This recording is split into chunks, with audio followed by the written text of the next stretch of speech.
What's going on? I want to bring you guys a story, a nice story. This is a positive story for once. This is going to be a father who's confronted his son's bully, only to find out that the son's bully is homeless and been bullied himself. And that's normally the case, you know.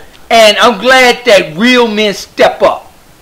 Once real men step up in the community, we won't have this disaster in our communities. We need more good men to step up and be men. And that's not the case all the time. If we had real men to step up and tell these young brothers that this gangbanging nonsense is lunacy. See, we didn't have that once upon a time, and we don't have that now. We got these rappers, and we got these kids looking up and honoring these rappers who are saying, hey, I shoot people every day. Well, we know that's a lie. We got these rappers saying, oh, I get out there and I shoot him and I check him and I do this, that, and that, and the other. No, you're just an actor. I remember when I was a shorty, I used to think them rappers was actually out there doing that. Until I found out, wait a minute, here it is, y'all getting paid millions to act like you're doing that, encouraging us to do this, and you rapping about our lifestyle, who's really living it, and you're not doing this? Wait a minute, that's odd. So, I'm going to bring you guys this clip. And what the father did was, he took his son's bully clothes shopping. Because he was also bullied. And that's normally the case. You know, once you see a school bully, it's something they went through once upon a time or going through. And they take that hurt out on other children, other people in the community. And that's normally where a lot of this violence come from, is the hurt and pain that they feel. And they go to school and they take that out. But what I'm proud of is that a man stepped up. He didn't act ignorant. He didn't act belligerent. He got to the point. And once we do that, we'll be a community again. If he was to try to, you know, make his son retaliate with violence, this, that, and the other, I'm proud that this father was in his child's life to understand what's going on in school, what's, you know, to even be able to get to the bottom of what's going on with you in school. So many times, so much in our communities, there's no fathers to even find out what's going on with you in school.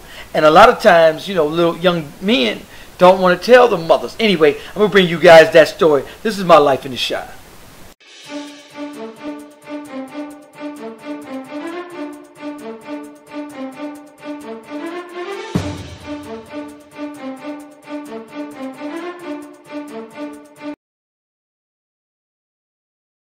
What you thinking about, bro?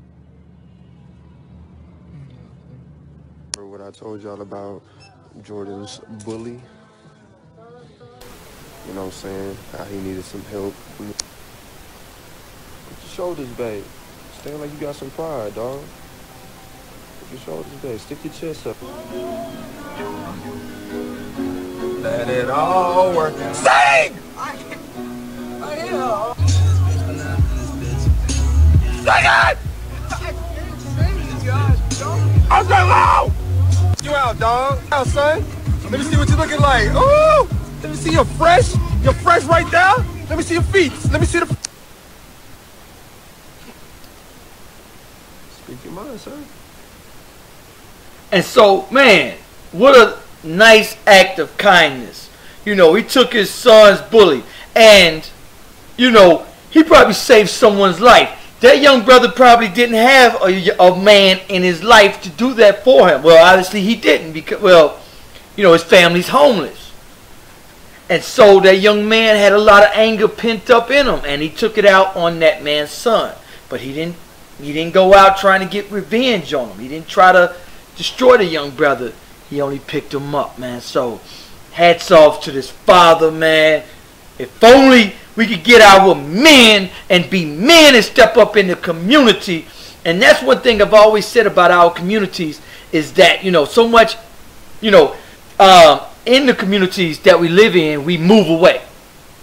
And I did the Chicago Way documentary, and I've asked one of the Nigerians in the documentary, you know, tell me about your community. And he says it takes a village to raise a child.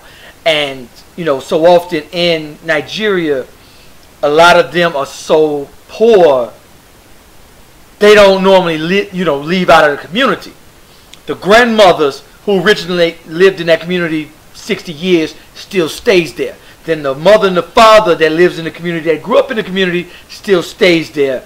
And they know each other kids. So when they walk out the house and they see their neighbors acting a fool, they go out there and they check them. I got one of my homeboys, I lived around the corner from 30 years. One of my best friends. But he moved away. So, but if we still lived on the same block, if I seen his kid, I'm going to check his kid. Matter of fact, him and my father grew up 30 years. His family and my family grew up. My father grew up with his father. They went to the same high school. And his father used to ride down on me when I was a youngster on the street corners. And so, you know, his father used to check me. So, you know, and if we still stayed on the same block, I could extend that to his kids.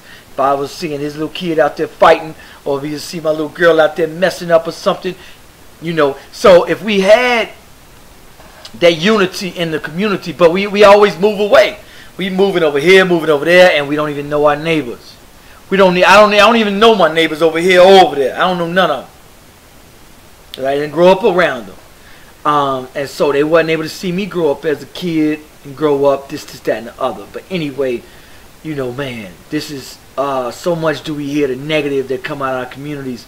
Finally, do we get to report some positive brothers doing positive things in the community. So hats off to this father that took the time to get to understand the pain that this other young brother was going through.